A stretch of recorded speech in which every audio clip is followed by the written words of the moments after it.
Good evening, everyone. Welcome to Pieware Homeschool Masterclass. This evening session, we have Michael Gaines, the man, the myth, the legend, here with us. Thank you all for joining us.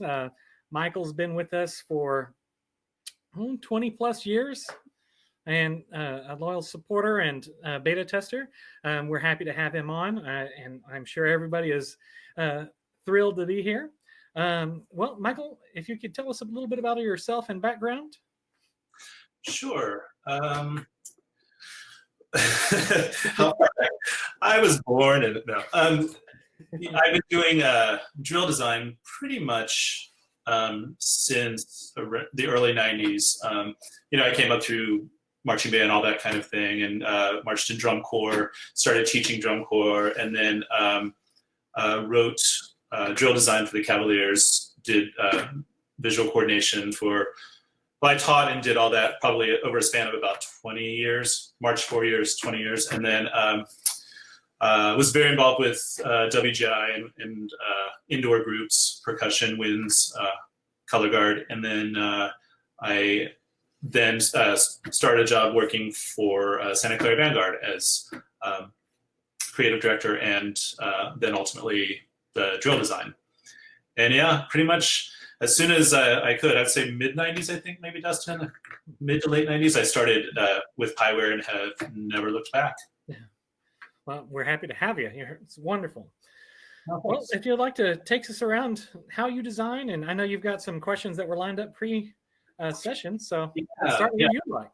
I did want to thank the people that contributed to the Pieware Facebook group. And if you're not a member, check it out. It's some really good information there. But thank you for contributing. We got a lot of different topics and questions and comments. Looking at you, Ryan Turner. Joe Paul. So yeah, I thought I'd try to do a few of the questions that were asked there that involved some things that maybe weren't directly for the software first. That might be easier to answer, and then we'll dig in. Let's see. First of all, Joe Paul, boxers or briefs? Depends on whether I'm writing the opener, the ballad, or the closer. I kind of go back and forth, but for the most part, boxer briefs. Ballads are more comfortable in boxers. Let's see, what hardware do you use? I use a 27-inch iMac with two, what do you call them? Thunderbolt, 27-inch Thunderbolt screens. So I have 3 monitors. Usually I'll use the center one for the grid to actually write on. I'll use one on my left, which is usually the production sheet as well as the 3D animation. And on the right-hand side, I will usually put the score and any notes in addition to the production sheet that I might have. So I made it a point, I don't know, it's probably been 5, 6, 7, 8 years ago to try to go paperless. And for the most part, it works pretty well for me. I know a lot of people, and I totally get it because it took me a while to get used to it. A lot of people need to do the writing on the scores and those kind of things. And once you get into that process, it's hard to change. So, but I really enjoy keeping things as clean and digital as possible. Well, with going digital, do you also have an iPad that you make notes with? Do you connect that to the computer as well, or is that simply just when you're on the road?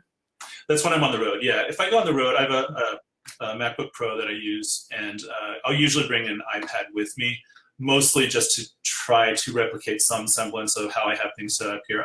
I don't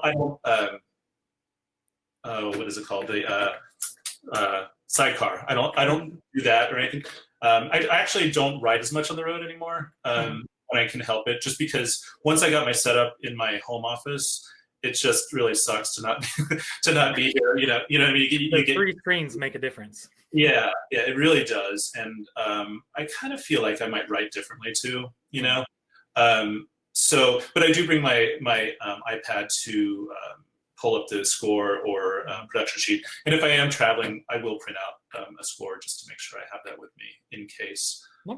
But yeah, I do that. And then I use a mouse that, Dustin, you recommended to me, I don't know, maybe a year or two ago, which was the Logitech G700. Yeah, G700. Gaming mouse. So it has all the programmable buttons and stuff. And that's made a huge difference, just efficiency-wise.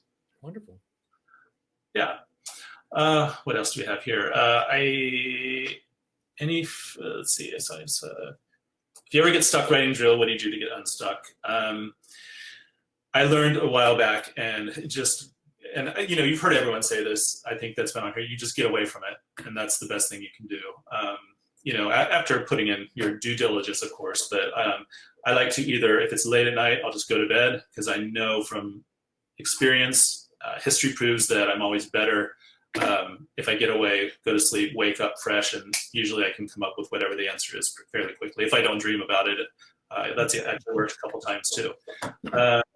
Or go for a run, go take a shower, those kind of things. And I think most creative arts do that.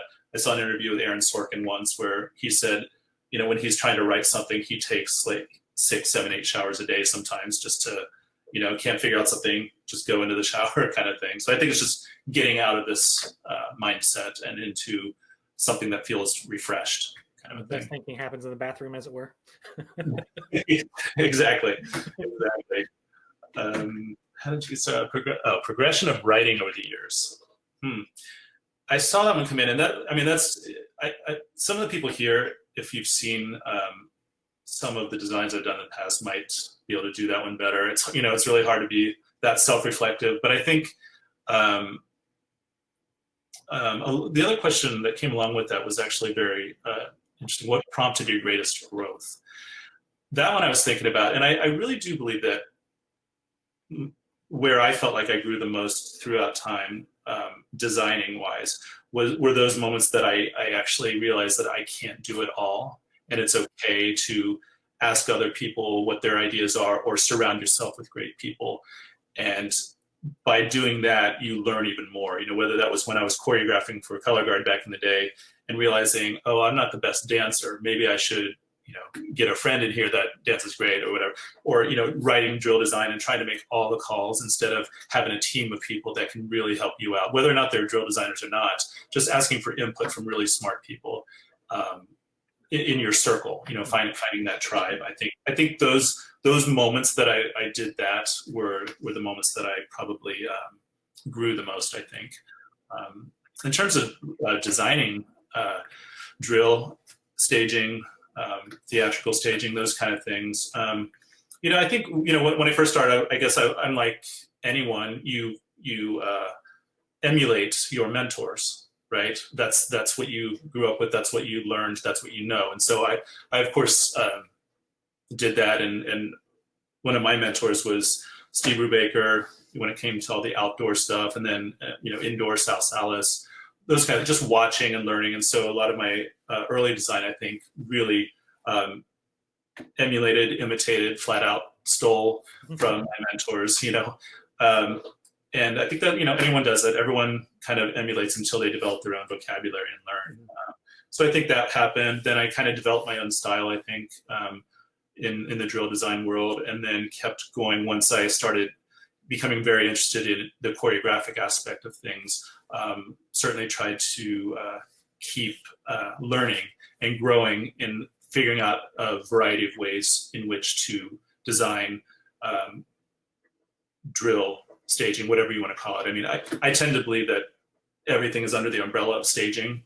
Drill is one option you have under the umbrella of staging. So, and it all has has worked enormously better with the advent of Pieware and the way that has evolved along with all of us. So. We have a couple of questions coming in, kind of in that design aspect. How important is velocity in drill design, and how do you create velocity in a transition? How important is velocity in drill design? How do you create velocity in transition? I want to preface I want to preface this answer with the fact that every single question I'm going to get, the first answer will be the most unsatisfying thing ever, but it's true. It depends. Like, that's going to be the first 2 words of every answer I give, and I think all of you that design know that that's true. Velocity in transition. Can you read that to me one more time? How important is velocity in drill design, and how do you create velocity in a transition? Okay, I think velocity, I guess over time, I've come to view it less as velocity and more as just energy on a field, which can be the same thing, and they can also be a little bit different. But I think a lot of it just has to do with contrast in terms of if you want it to look faster or have higher energy, there's ways to do that. One is to surround it with things that are lower energy or slower or those kind of things. That way, when you do kick into gear, that'll create that velocity. There's some other tricks you can do with certainly counter motion creates velocity. Right. When you see things going like that, that's going to look a little faster than just one direction. You can do other things to create velocities, such as experimenting with different densities. You can also involve, and we won't get into that here necessarily, but you can also involve color guard choreography. You can involve choreography with the brass. So I think the question is, how important is it? It's very important to be aware of what kind of energy you're creating over time. And that's how you're going to keep the audience engaged, is by being aware of that and keeping them interested, not letting something become too predictable or the same thing for too long. Right. Okay. Let's see, we have, how do you approach an opening set? I don't know where you have your other questions, but we can weave some of these into those as well. Sure.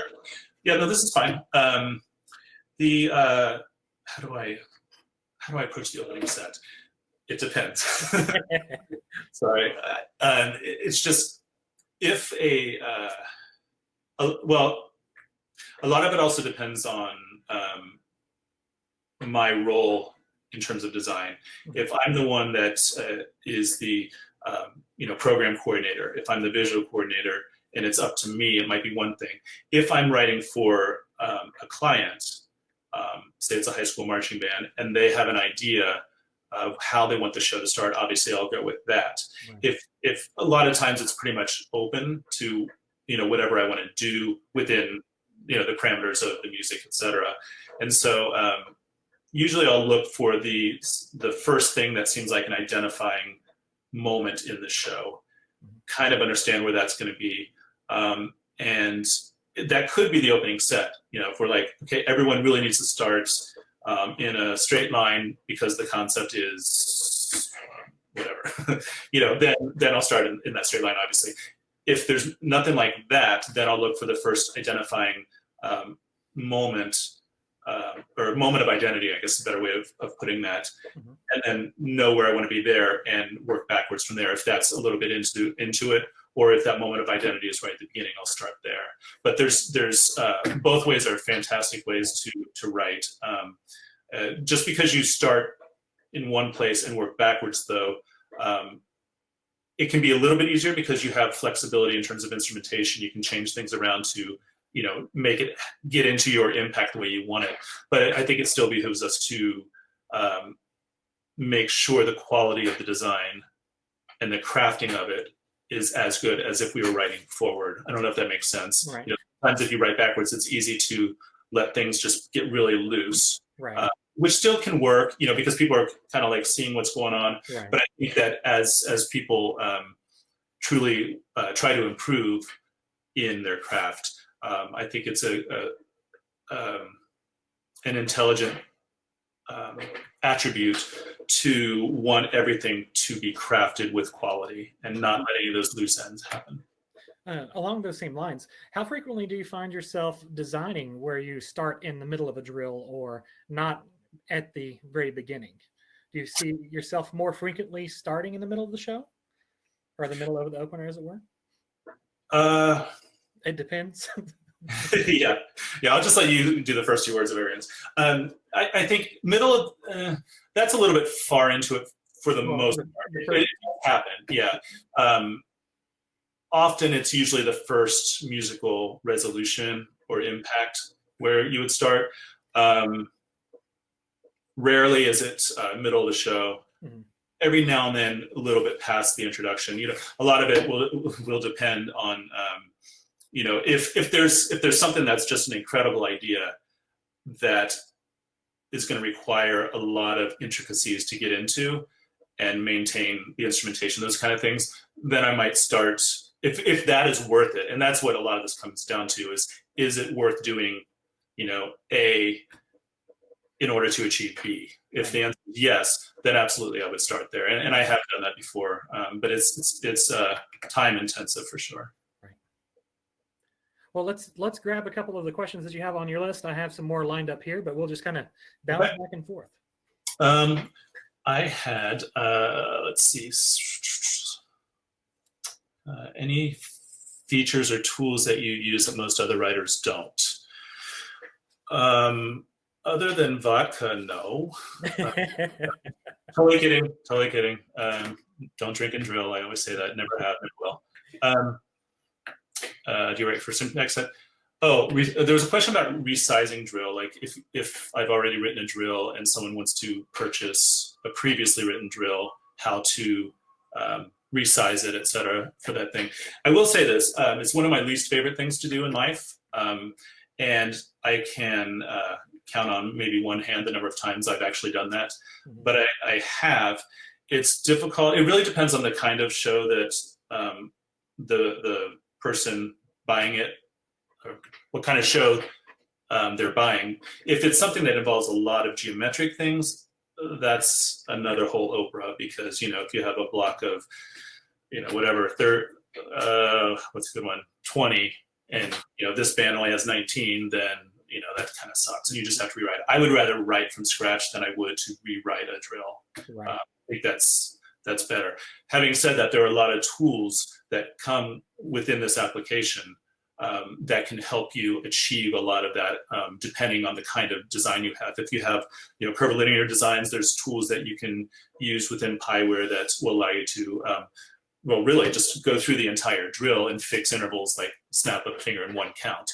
So it really just depends on how you write and what it is that the customer would like. Right. I would like to hear your process approach for horizontal, vertical design and pacing levels. Range of effects varies from your average ensemble to more skilled trained ensemble. This is a really good question. I think it's basically asking how to decide what kinds of effects to do based on the level of the group. And I think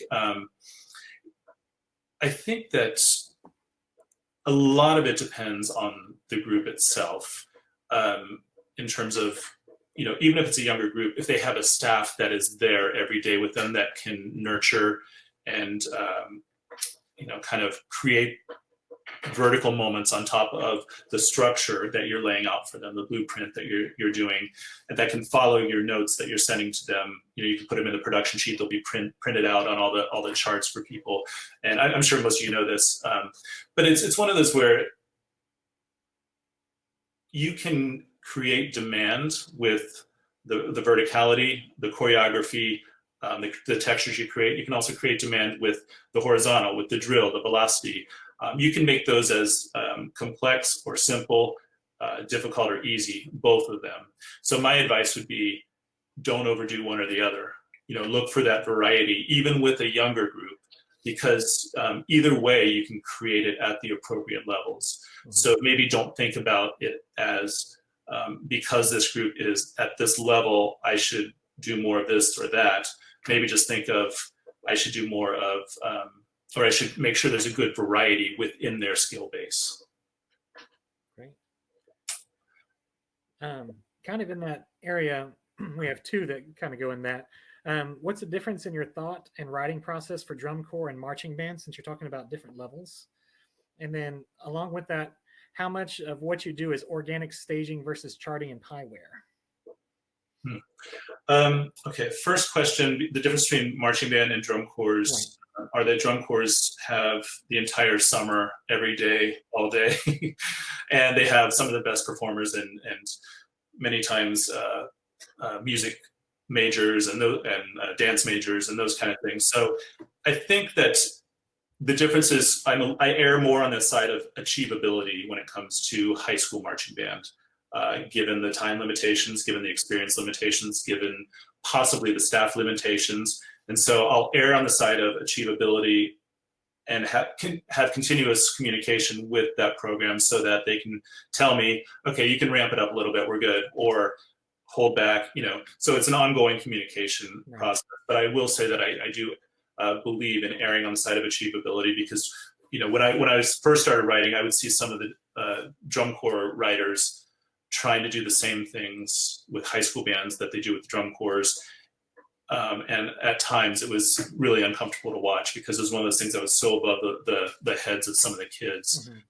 And I think that affected me moving forward, just making sure, you wanted to be good for the kids. Right. And then the organic versus highware thing. It's a toss during with some of the indoor things. For example, this past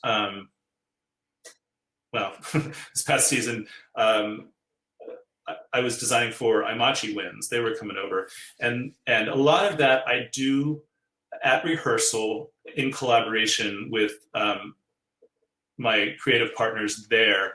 But what was great about it is there's one of the instructors at Imachi that would basically be there all along as I did things. He'd be plugging everything into Pieware, so that when I left, because a lot of times we didn't have time for, okay, move over a half step, move that way. It was more, kind of roughing it out.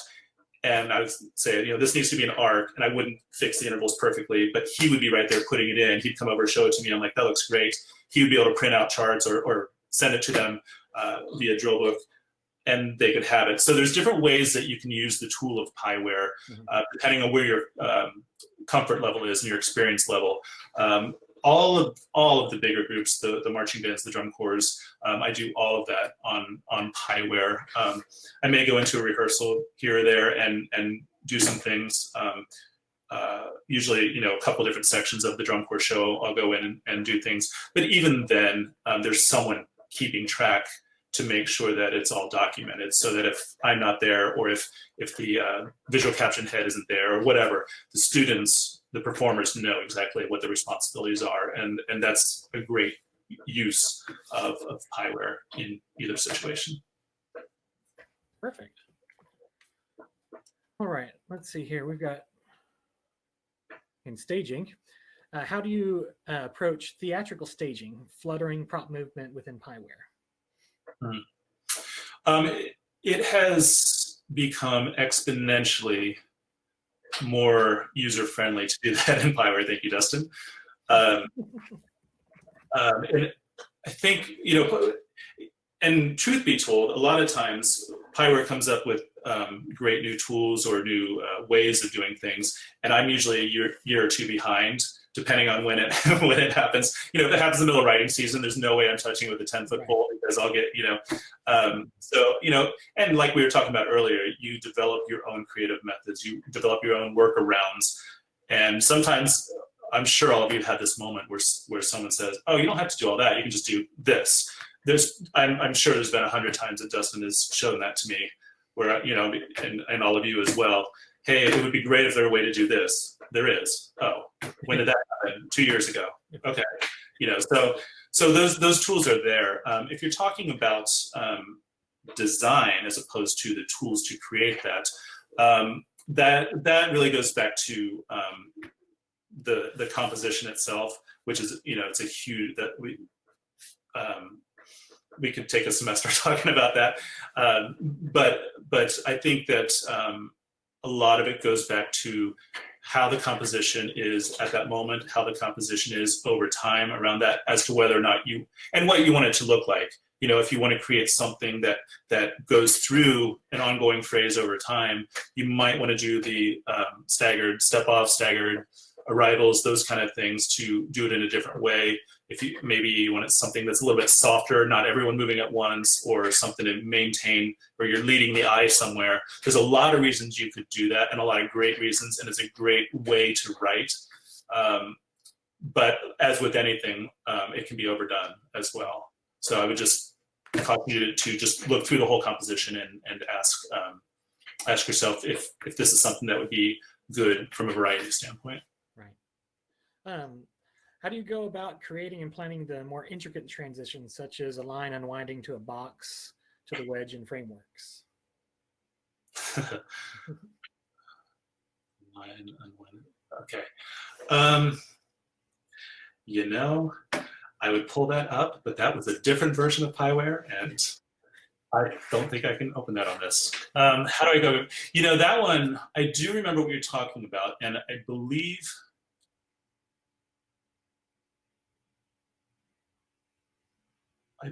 that, sorry, I'm getting lost in thought. I believe that I had to, I probably did the move itself.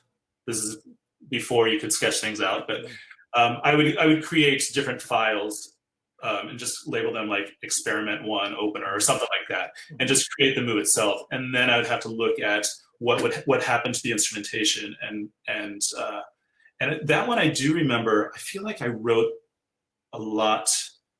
Oh, I know it was. No, I wrote, yeah, I knew I wanted to get there. And so the whole previous part of that, there was like a frame that moved across the field where there was a lot of kind of, bees in a hive type thing with the brass. Mm-hmm. And I actually had to write all the way through that part of the show, and then go back and write that part so I knew I could get the right brass in the right place, so that at the end of all that, with the wedge and the line that you're talking about, that everyone ended up with the right instrumentation. So that's a good example of, it's really time intensive, but having to write a whole section of show, mm-hmm.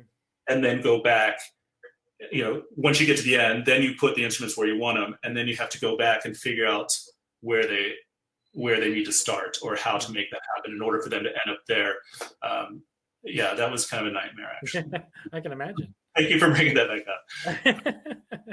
up. What do we have? We have, what do you feel the marching arts are missing that you try to bring to your designs and shows?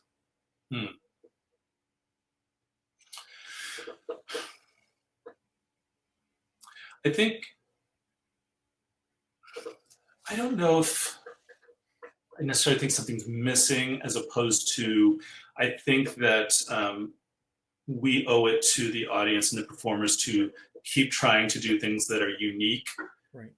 And not kind of go back to the same well over and over. Yeah. There's a lot of things, the technical term, that will create effect that we've seen many times over and over and over. And they may still create those effects, or they may still get reactions over and over. But I think that at some point, especially, if your performers are at the level where they're pushing you, they're that good, right. that you owe them the same in return.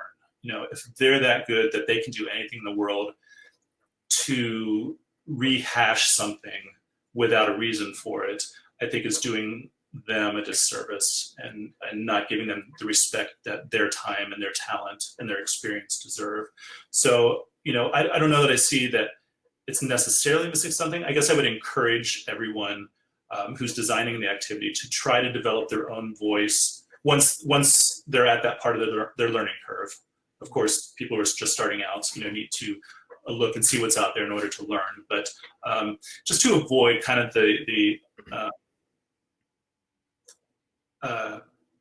an activity becoming homogenous, if that makes sense. Keep pushing the envelope. Yeah. I think this is also similar to a question that was on the Facebook group. Your data collection for designing. What do you ask the directors and the coordinators for? What's your setup for getting basically starting from scratch? Any settings that you have as a template for Pieware for making it quicker? I was actually talking about this with Mitch Rogers last week or this week. I don't know. Where are we? 1 week between days. We're in a week right now. And because I was asking him if he has a template that he starts with, or if he starts everything from scratch. And his answer is similar to mine, where every year he thinks he's going to set up a template, and then he never gets around to it, and he just starts every file from scratch.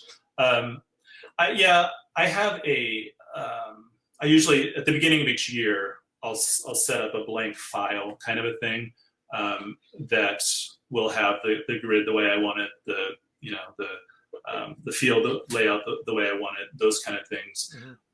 But I usually end up spending more time than I should, probably, in terms of the setup. This is one of those moments Dustin's going to tell me it's possible, but I'm going to tell you why it's time intensive for me. It's because I know a lot of times people will use like F for flute, T for trumpet, those kind of things. And you can set it up where, when you put that in, it'll automatically put a trumpet in their hands, right? Right. I tend to write with dots only. Mm-hmm. And at this point, are you going to tell me it's for a little bit, it was not possible because everyone is a dot, you know what I mean? And then I labeled them F1, so F2. It's not where what you can do is you can print everybody as a dot. So basically what you do is you design everybody as your instrumentation so you can see it on the fly. And then there's options to toggle everybody to only show dots. And that would be what I would recommend for everyone. Do as I say, not as I do. Yeah, something about I just always, I think probably just goes back to the pencil days where everything was a dot. Right, exactly. I like seeing everyone as the same dot, and then I label them, F1, T, whatever. The way that you have it set up seems a lot more logical. So I would recommend that to everyone. But that's why, it's one of those idiosyncrasies that makes me take more time than I really should. In terms of production sheets and things like that from directors, I have, I'll share this if I can here. I have I don't ask for anything in particular necessarily because I'm actually comfortable with the director that wants to give you everything in the world and the director that wants to give you a score and say, just go. Mm-hmm. Like I'm okay working in both of those scenarios. I do like information. I do like to know what, for example, the color guard people think, what the percussion people think, those kind of things. But it's not, it's not a deal breaker for me. And I also distill it down, like the directors that I think a lot of time them writing on the production sheet is a way of them getting their mind around it as well. Right. And so I think that a lot of times that, some of the descriptions are not necessarily something that I need, it could be a description of the mood or something like that where I can probably get that, but it helps them. So I'll just distill it down to, I'll look over their production sheet, then I'll put key words into the Pywer production sheet on my own. And that's a way of helping me kind of go through everything and get, get a sense of what the whole picture is. Because I read through everything, I'll put in a point there. I'll read through this next part, figure out what I need to know. And I'll basically run off the Pywer production sheet, but I always have the full notes right there just in case. I'm like, maybe I should go back and check. Maybe I missed something. Those kind of things. I like to see everything, like the way the Pywer production sheet is set up. I like to see a long period of time all at once. Right.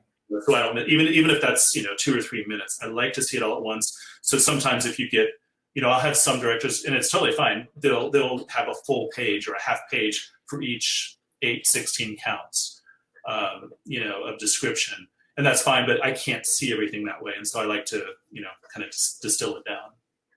Cliff notes. And then so yeah, there's no surprise. Right. Flip the page. Oh wait, the tuba should be on the back side by now. Right. Great. We have a question from Adam. He says he finds himself writing in sequences of 3 to 6 pages and then transitioning for a few pages to the next 3 to 6 page sequence because that's what he can see in his head. Some people write page by page. Which way do you go, or does it depend? Very, very well done. 3 to 6 does depend, but I would say that unless I have a specific design idea that I'm either working towards or need to capture at the moment, I think that I tend to work more. I want to be careful how I say this. I like to work over a range of time so that, and this goes to a question of sometimes when people are like when they're stuck, you don't have to immediately know what everything is going to do all at once, And so a lot of times if I'm not sure what to do, but I know everyone's kind of in an area that I'll just start with one little section of it and just start writing over, 4, 5, 6, 7, 8 pages, something like that, and see where that's going. And then I can picture kind of what everything else could do around it, or scrap it and go to a different section and start writing.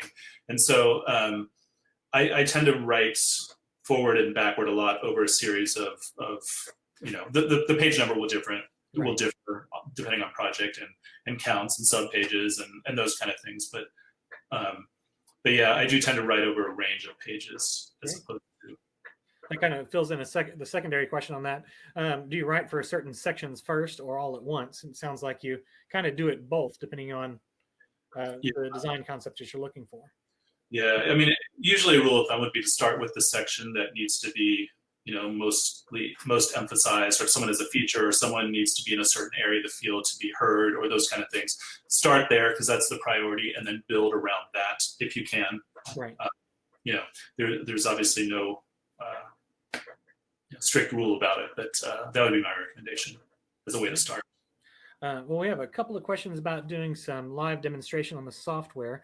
Before Yes. we get to that, we do have one other question. In a previous interview, you talked about online visual design classes.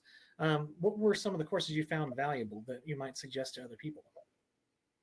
Online visual design classes that I took? That you took.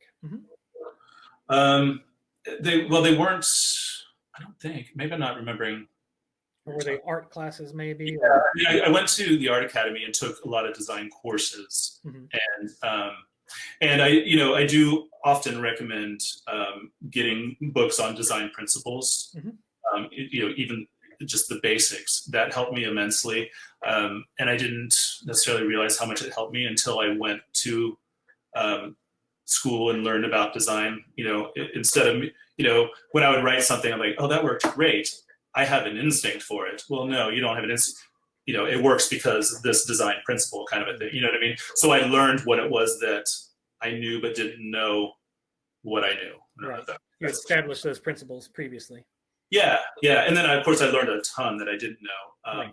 But, a lot of times people in the activity will talk about how, the music educators and music judges, whatever, they have they can get degrees, and the visual people just don't have that. And I just don't agree with that. I think that we have all of that and more. Art goes back centuries. Design principle, you can go, so much of the design principles in any art form apply to what it is we do. And so I would strongly suggest take a color theory course. That'll help you figure out what needs to happen in terms of color hierarchies, what needs to pop out, what needs to blend in, those kind of things.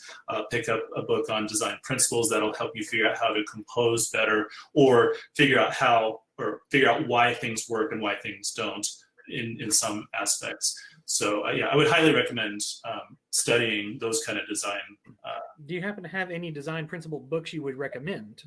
And whether we can come back and get those at a later date and then post them for everybody, but that's I'll do that for sure. I don't have it here. I'm not gonna remember the name of it offhand, but I'll get that to you, Dustin. Perfect, and then we'll post it in the YouTube link as well. Yeah, yeah, good question. All right, what do you have for on your side?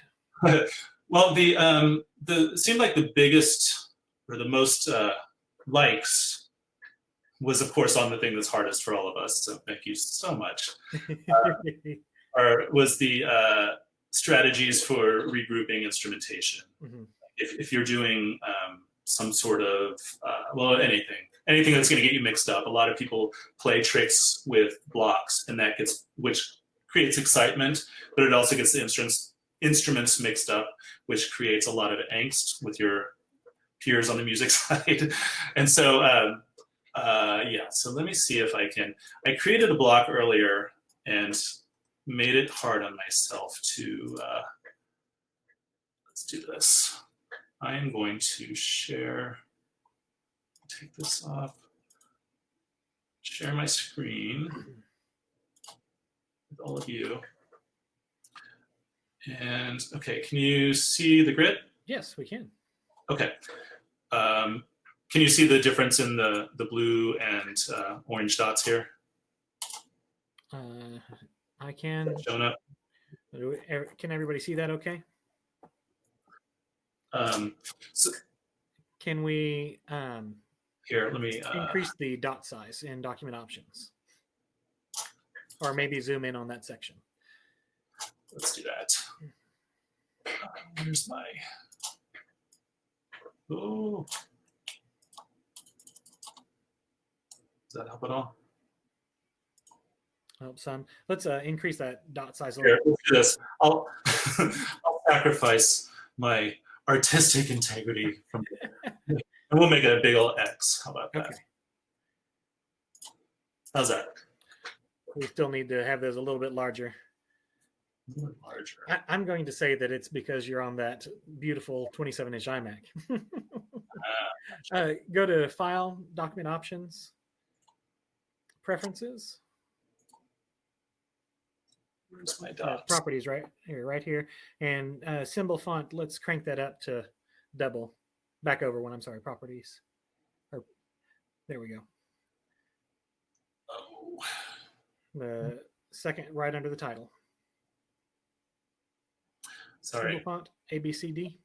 Oh, sorry. What do you want to make it? Double it.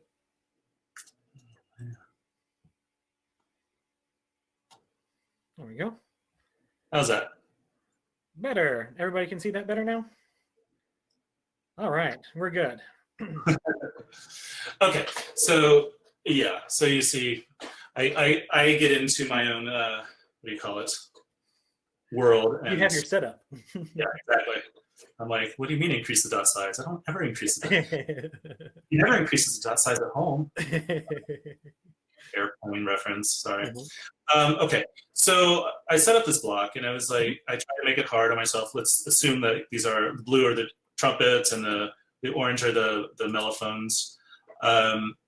And first thing I would advise is don't mix up your instruments if you're gonna help it at all. And I do think that that's something that people get better with over time. You know, when you first start out, it's a lot more difficult because you're focused on creating that really interesting visual. You're focused on, you know, just creating that energy and that eye candy kind of thing. And so that'll happen. It certainly happened a lot more for me, you know, early on. But it still happens, you know, occasionally. So it is a difficult thing to get out of. So how to get out of it? There are a lot of different ways you can approach this, and it depends. It depends on the music, depends how much time you have, it depends on who's playing. But you know, for something like this, I'll try to do a couple different options. The first thing that I would do is honestly to look for patterns. Well, first of all, color code is huge for me. Although I guess if you have the different, you know, letters, that would also work well. And just look for different patterns, like how you can create something out of this mess you've got. Right now, I'm not seeing a lot of patterns, which makes it more difficult. But what I would say is you've got a block of, 36. So if you look at it, I'm like, okay, well, there's 4 mellophones in each of the 2 lines. So one of the ways you could do this is to take like these 2 lines right here and come over and just blow them out into like a circle. Is one way you could do it.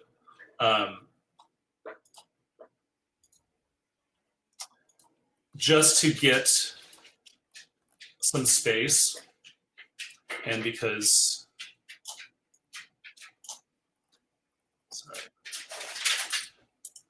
sorry, I think Kayak sighting. Kayak's making an appearance behind us to must be doing something wrong. Okay, so let's look at that. Well, here we'll do the center one too, just because. Oh crap! How many of you realize that I'm doing this while still on the first page?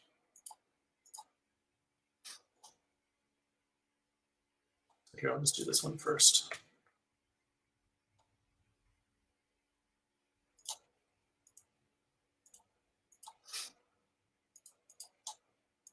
No, it's not letting me.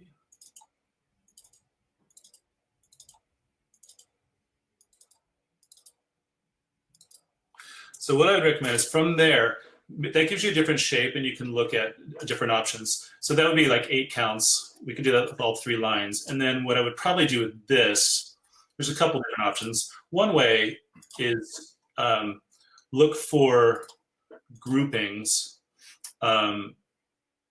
And for example, there's 12 people here. I know there's 4 mellophones, which means there's 8 trumpets. So you could try doing something like pulling them all into different groupings. Let's try this here.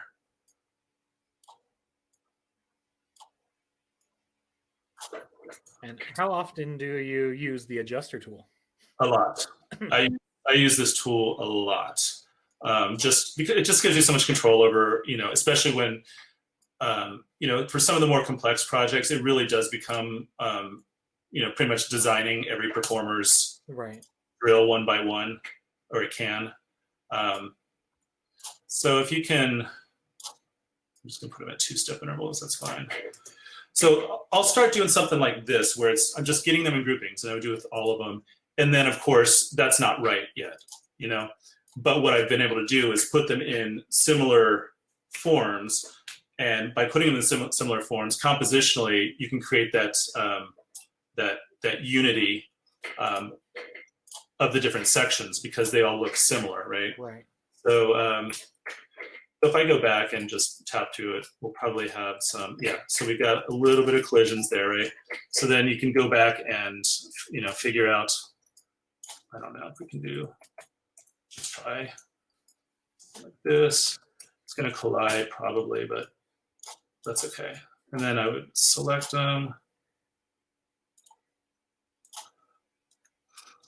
So if you did this with all three, what I would probably do is I'd selected the trumpets here, and I'm just looking again to see maybe there's a better way of getting of the different trumpets to go to the top versus the bottom. So I would probably, I don't know, probably, let's try, we did 1, 2, 3, 4, we could try that one is just what we did before. Let's try this one. This one, this one, this one, this one, something like that. The design process of trial and error. Yeah, and so you would just try to get them there, and that's probably doable. I mean, it's not perfect. I would probably go back and fuss with it more, but something like that where you can get them into similar situations, and you can do this with all three of them, and then by the end of that, you would probably have, and it might not end up like they're in a straight line. It could end up like it's just scattered, salt and peppered, but they're all in groups of 4. And at that point, you've got the congruence or the similarity that creates that unity, and you can start moving them around, and it'll feel okay. So what you want to try to do, one of the ways to try to do this is to create an identity with smaller identities, and the quickest way to regroup them is also a good method. It's kind of smoke and mirrors, but if you can do something like for example, maybe I would go back and be like, okay, let's pair them up. What does that create? Do I see any pattern? Or a lot of times the vertical is a lot more forgiving than the horizontal when it comes to kind of messing around with that a little bit. Obviously it doesn't work, but you get the point. Let me move this back over here. It always happens to me as well. Another way to think about it could be if we didn't want to do that circle, we could always see, I made it really hard on myself, but let's try. Another thing you could think about, if you didn't want to think horizontally, you could also think vertical choreographic. For example, if I wanted to take depending again on the music, depending on all kinds of things. Let's say to get the mellophones out of there, I'm going to do this right on count. Come on, give me let's do this. We'll do a color selection and accept. And I'm going to say, let's have on count 1, all the trumpets are going to sit down. You guys can't see that, but let me see if you can. I don't know if you can see that. Can you see the 3D? There we go. So maybe it's just the. Let's select just the orange. Include. No. Include accept. It didn't work. Let me try this. So you can be a little more artsy fartsy about it, and if all the trumpets sit down, then maybe the mellophones you find some sort of diagonal motion. So when the trumpets sit down, you can start moving the mellophones, and so it creates kind of this I don't know, dimensionality to it. And immediately, I'm not showing it here, but immediately what you could do is have the mellophones move out of the trumpets one direction or the other, and right away just have the performers go together. Like maybe they go into pairs right away. It just keeps switching the complexion of the composition so that the eye keeps following, oh, now they're in pairs, now they're this. And you can rearrange without someone realizing you're rearranging it. That's kind of how you get into things, when people say, oh, I never even saw that. It's because you're keeping them busy, and people are watching kind of the micro, whereas you're going for the macro over time. Right. I don't know if that makes any sense or not. Drawing the attention somewhere else while you're making a change elsewhere. Right. And I was alluding earlier, and also, one of the things to think about is you don't have to necessarily get everyone back into order in in the first 8 counts. Start manipulating a little bit. Try to take out a few people and get them back together. Everyone else still mixed. That's okay. You can still work with that, and then add a couple more people. Those kind of things. I initially, when I mentioned the vertical is more forgiving than the horizontal. I mean, you can try things like we'll make that a 2-step. And I don't know, we'll just do this. Okay, let's do this. We had a question pop up from Craig Abercrombie. He said he met you 20 plus years ago, and you said your simplest example that's given him the greatest growth over the years was take a block and find how many different ways you can get out of it. And he says it's good to hear you preaching the same concept. Oh, good. Thanks. That means a lot. It's great. I mean, the more, I think that's, that could be, again, another whole semester is just, taking a block like that, well, exactly what he just said, because I don't have to repeat it. Right. Go through all the different permutations of it. And the more you know how to get it, because we could do this, and then, another way of doing this would be like pulling all the trumpets into tighter groups and then pulling the mellophones into an S curve in between them. Right. I think that would be totally doable. I won't do it right now just because of time constraints. But that's another way of doing it. So there's a million different ways you can do this. I think the key is just keep looking for patterns. Don't try to do it all at once necessarily, although there are ways to do that as well. But try to just create different identities. Try to keep it a good composition. Right.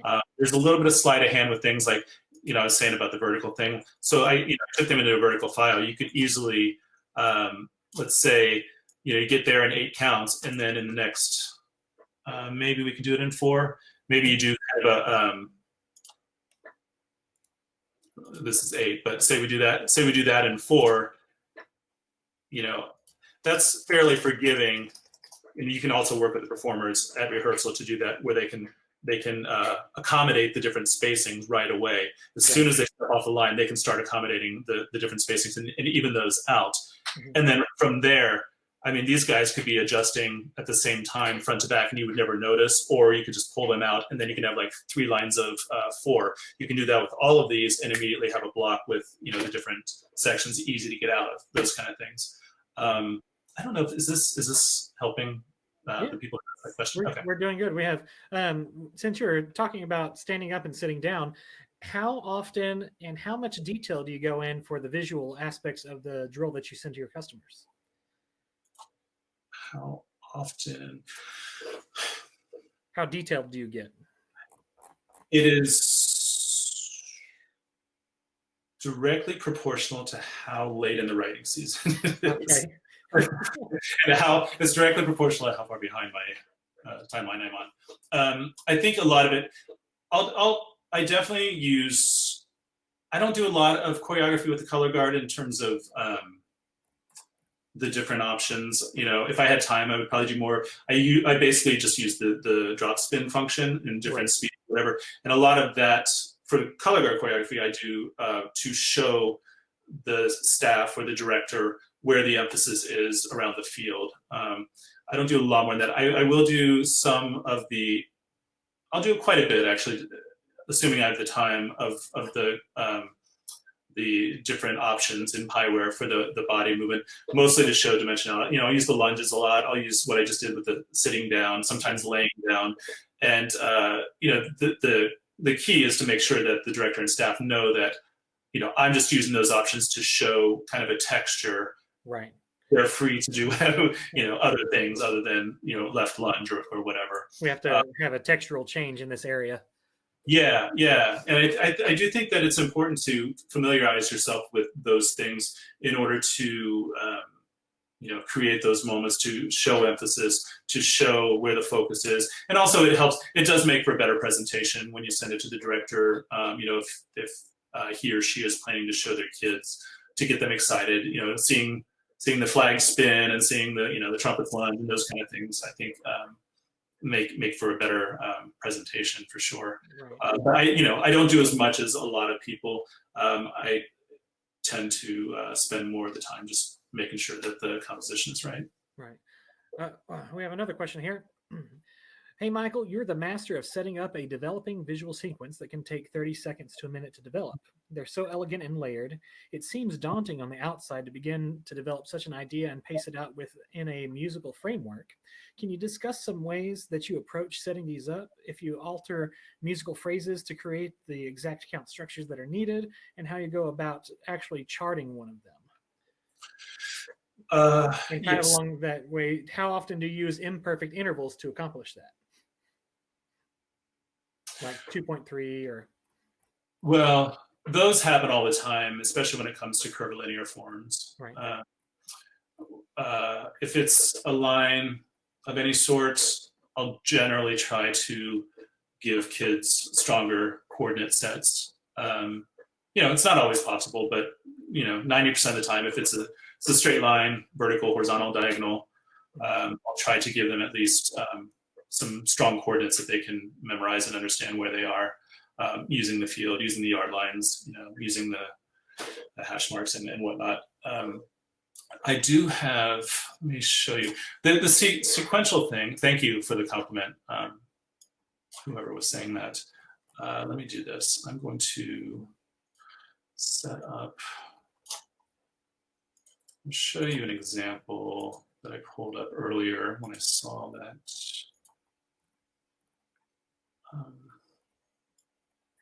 Okay, now I need to share again. Do I share my screen? And let's do this one. Okay. So yeah, I can hide this little thing that says stop sharing, right? Yeah. Yes, sir. Okay, so this is a process I did for a group a while back that's it's just a sequential process. And let me, you see that okay? Reasonably, yes, sir. Maybe zoom in a little bit. Okay. So the next part of this program involved kind of a fugue type thing. I've got, you know, trumpets up front here. And basically what I needed to do was to get the color guard all onto flag. I needed to interpret a fugue. So this whole process really started with just these front people where the trumpets would start the fugue. And so I took the first half or third, whatever, of them into an arc shape. And as instruments added on, I wanted to add on flags. And so I started feeding down. So that was the whole impetus with that. But the way I go about some of this is I had a teacher when I was in school. I think it was actually a Photoshop class, and he ran I felt like I was in a dojo, like, you know, the guy yelling at you, there is no pain, or whatever the guy said. And it was one of those where, you know, he'd be like talking about layers, and he was like, 2 layers, that's weak. That's weak. You go further. And he'd be like, 8 layers, 10 layers. You have power. Go further. Like, he would yell at us, and it was, you know, it was odd and inspiring all at the same time. And I kind of approached some of this that way, where you start with one idea, but then you ask yourself, how can I go further? That works great. Is everything else just going to be mediocre? And that's okay if that's your choice, if you want to focus on one thing. But if there's a way to, go further and make more layers out of it, I think that, it's a good thing. So I just started with that. And let's see if I can play this. So yeah, I started, let me do a little bit more of this. Sorry, I know we're running out of time. But as each group comes up, they would pick up a flag and join in. As the mellophones came in, they would join in. So the whole side over here is where I started. Now, I knew that I wanted to do that much. And then I decided to add this thing where there was like a circle that was going around, and I would feed the next section through it as they would join into the fugue. So that no matter where you were looking at on the field, there was something interesting to look at. And because the different segments were all similar, all the way the back of the field to the front, where they kept gating and coming through, there was, again, kind of that continuity of thought throughout the field, and it helps to pull the composition together. So I'll just go ahead and just play through some of that, and you can kind of see what I'm talking about. The segments back here are doing kind of the same things as the segments up here. I'm hoping you can see this. Yeah, jumping a little bit here.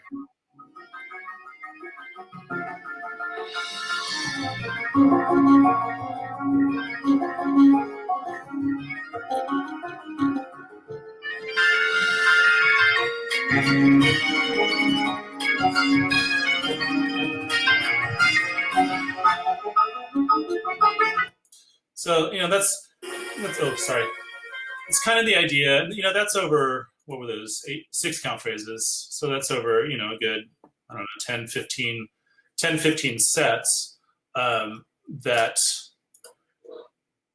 I set up in advance, and then probably just took the trumpets and mellophones and started creating that. I was like, okay, that's cool. What do I do with this whole mass up here, feeding the instruments in? And then probably experimented with that in a different file, then came back and started adding those things on. So it's not just the main focus that is creating interest, but it's an interesting way of feeding into that main focus, as well as a logistical way of the color guard changing equipment and involving the percussion as well. The tenors were inside that circle because they had a little soft thing. So that's one of the ways that I end up doing processes over time, is set all that up to begin with and just work with one thing at first and then go further.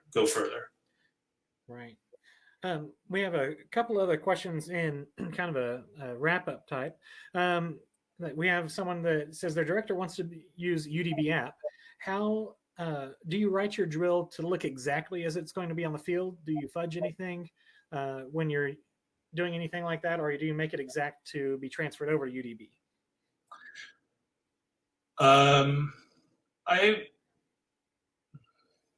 If I understand the question right,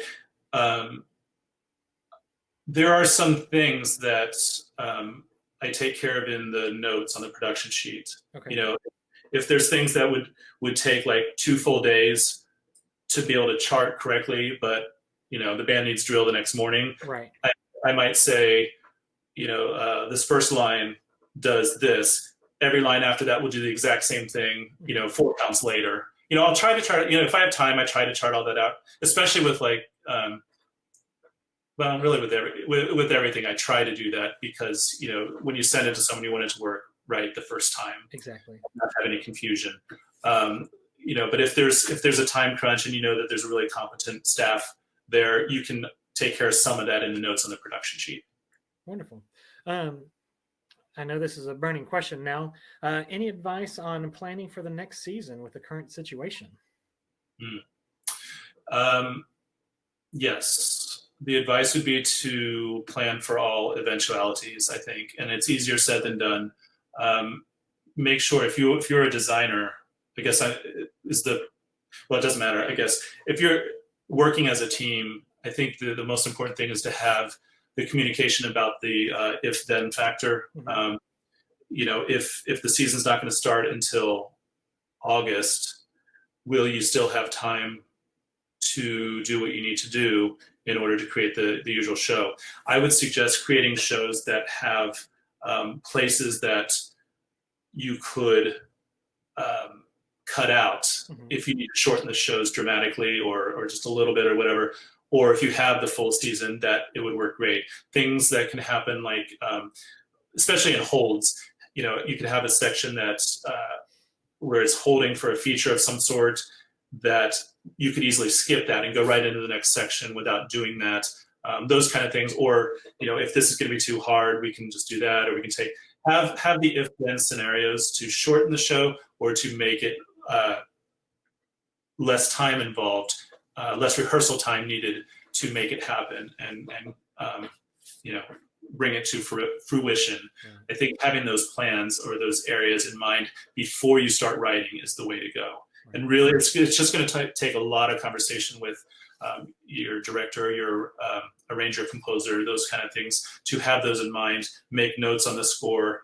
If we need to cut out a section, we can go directly from bar 35 to bar 70, and it'll work fine. If we have the time, this section would be great. Those kind of things, I think, will, in terms of design, will allow those things to happen. Obviously, there's a lot of other things that a program can do to prepare for any eventuality when it comes to training virtually, doing online things. But I think the question is more about design, if I'm not mistaken. Perfect. We have, looks like maybe 2 more questions here.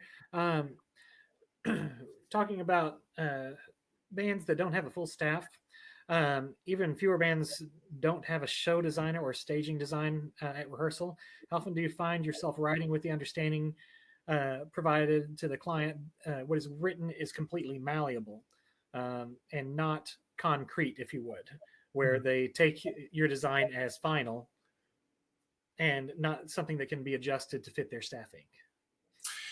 I am completely comfortable with a program making adjustments as needed to what I send to them.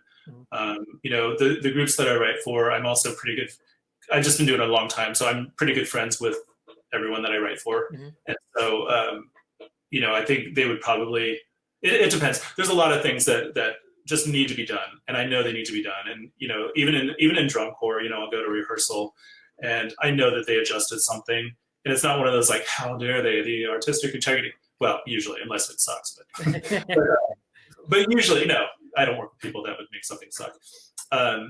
But it's one of those where things, I won't foresee everything, and sometimes it'll be something that, okay, that's not going to work, or we need to open this up more, or whatever. And I'm completely comfortable with people I write for making those smart adjustments. Right.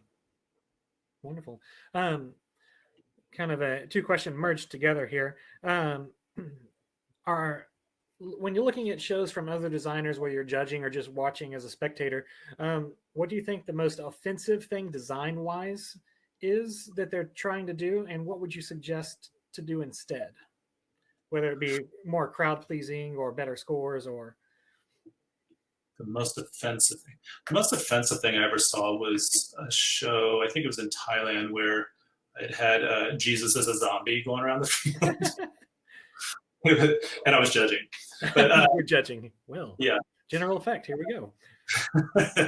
So the most offensive thing, I think a lot of it just has to do with bad, like having a transition where you shouldn't, basically. I think that with time and with experience and just learning and watching, you can learn to not have those ugly moments where, even if you have to make something transition, it should never look like a transition. It should be part of the composition. It should be have effect to it. And I'm sure most people on here know that. I'm preaching to the choir. But usually, and some people, when they judge, that's kind of the low-hanging fruit.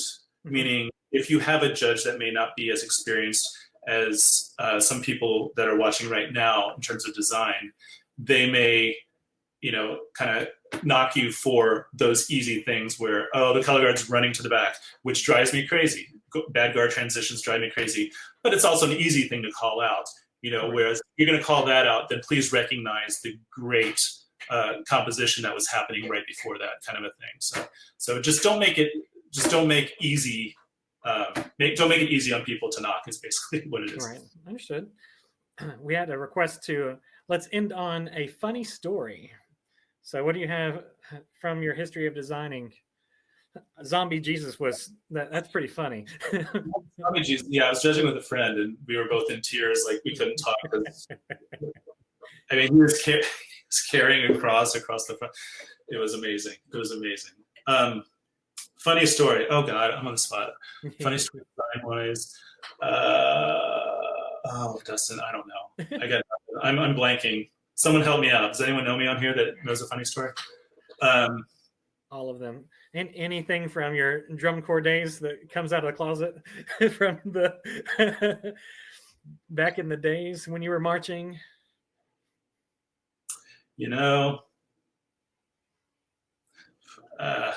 I got nothing. See, those are the things I need to know in advance so I can think about it.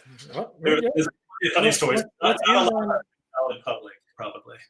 Let's end on one other question. Do you have any tips for writing for 30 wins or less? Yes. It depends.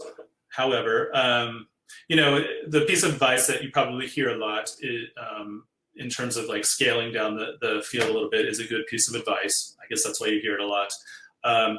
Also, just keep in mind, the big it depends is whether the small group is proficient at playing or not.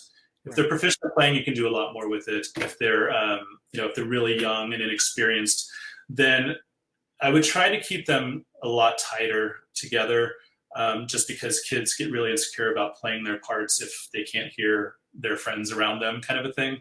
But if they're more proficient, or you can do smoke and mirrors, then I go crazy. You can do all kinds of things with a small band, assuming that you set up the music to accommodate what you want to do. I think that's the important thing. And small bands, I mean, it's difficult. There's no question. The small bands that are successful are the ones that are memorable, the ones that people want to see again and again. And a lot of the staffs of small bands are some of the most creative people I've ever met, because they have to be. They can't rely on just the power. They've got to be memorable. And so, yeah, a lot of the most creative teams I've been involved with are the people that have to deal with that on an annual basis, year after year, a small band. And I come from, my alma mater. Well, when I marched, we were bigger, but when I started teaching after high school, it was a pretty tiny group. So I had a lot of experience writing for small bands. Great. Michael, it was a pleasure to have you on. Everybody who's attended, thank you so much. We're going to do another one of these with Michael in the next coming weeks. Set up some sort of session again. We have some questions that were not. Wait, what?